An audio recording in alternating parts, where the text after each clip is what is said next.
Hi students, how are you doing all? Hope all things are going nice.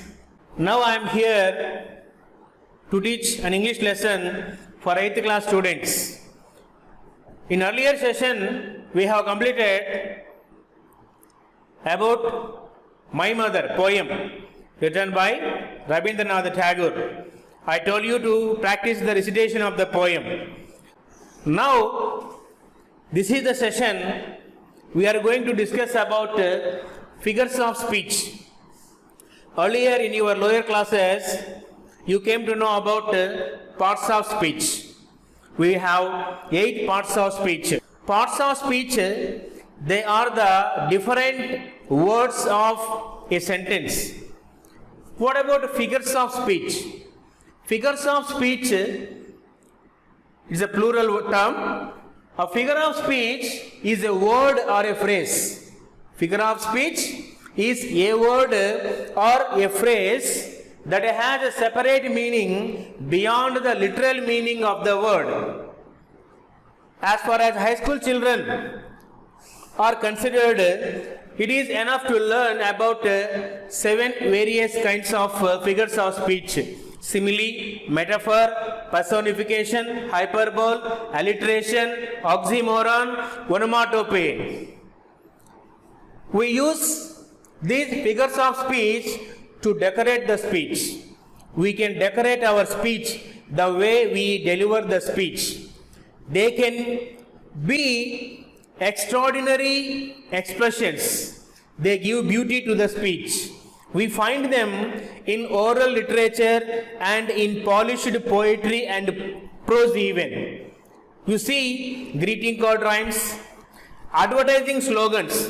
Have you seen that advertising big screens in the cities? Advertising slogans, greeting card rhymes, advertising slogans, newspaper headlines, the captions of some cartoons, the mottos of families and institutions often use these figures of speech for humor and eye-catching purpose.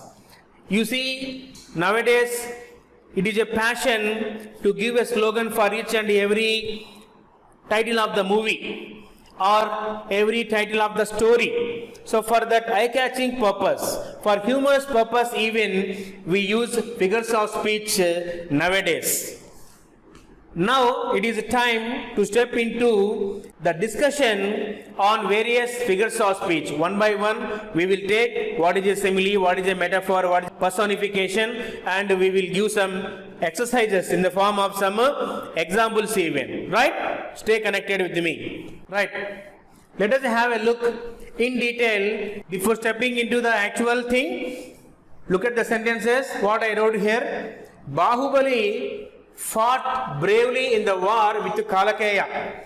Bahubali, proper noun, fought, second form of the verb, V2. Bravely, it is an adverb. In preposition, the, article, war, noun with preposition. In this sentence, we find parts of speech. This is general statement. Bahubali fought bravely in the war with Kalikeya. How did Bahubali fight? He fought bravely. Bahubali fought like a lion in the war. How did Bahubali fight? He fought like a lion. The way he fought, here we are comparing like a lion. So this is a sentence example of figures of speech. Now let us see the third sentence. Bahubali is a lion in the war. Who is Bahubali? Bahubali is a lion in the war. So here we use some comparison between two unlike words. But what we do here? We are comparing. So to compare in figures of speech, we have two terms, simile and metaphor. Both are designed, both are used for comparison. This comparison between two unlike things. We use simile as well as a metaphor to compare between two unlike things. But in what way both are different? That is only the thing we are going to discuss. Let us see first one, simile. This is a direct comparison.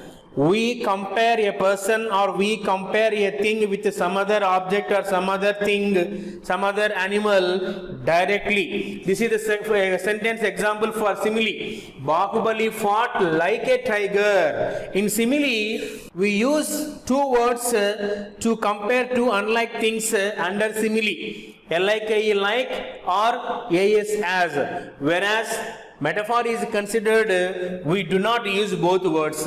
Under metaphor, we don't use like or as, but we compare. Both are used for comparison. Let us see the examples.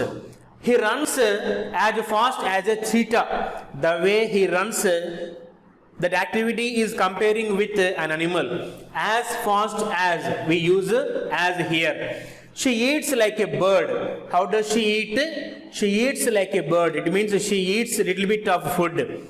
So like, we use as like. My cousin walks like a tortoise. How does my cousin walk? Like a tortoise. It means she walks slowly. My father remains all the time as cool as cucumber. It means he doesn't bother about anything.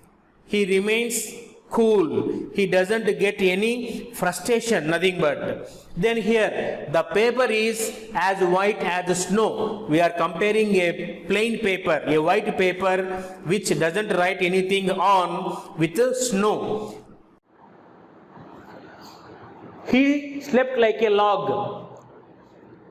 He continued his sleep for hours together. Maximum 1.5 days he slept. So we compare his sleeping with a log, like a log. Log. See, you throw the log anywhere, unless until you move it, it doesn't move on its own. Alright? Sudha Chandran dances like a peacock. The way Sudha Chandran dances, here that dance is comparing with a bird peacock. So this is all about simile. Now come to metaphor. I told you this is indirect comparison. Simile is direct comparison, whereas metaphor is indirect comparison. Here we don't use like or as, but we compare. In what way? Here I wrote, Bahubali is a lion in the war. Bahubali fought like a lion. It goes to simile. Bahubali is a lion in the war. It comes to metaphor. Here I wrote, my cousin walks like a tortoise. She is a tortoise in her walk. So this is under metaphor. We find a storm of abuse in Facebook nowadays. It comes under metaphor. The players have a wave of enthusiasm for the play. So these are the terms come under metaphor, that we compare things and two unlike things indirectly without using the two words like or as. Right, my dear students, in this session we have discussed about simile, metaphor. I told you some examples even. Watch the video repeatedly and try to put on paper each and everything whatever I disclosed. Stay connected, stay at home, stay safe. Bye. Thank you for watching.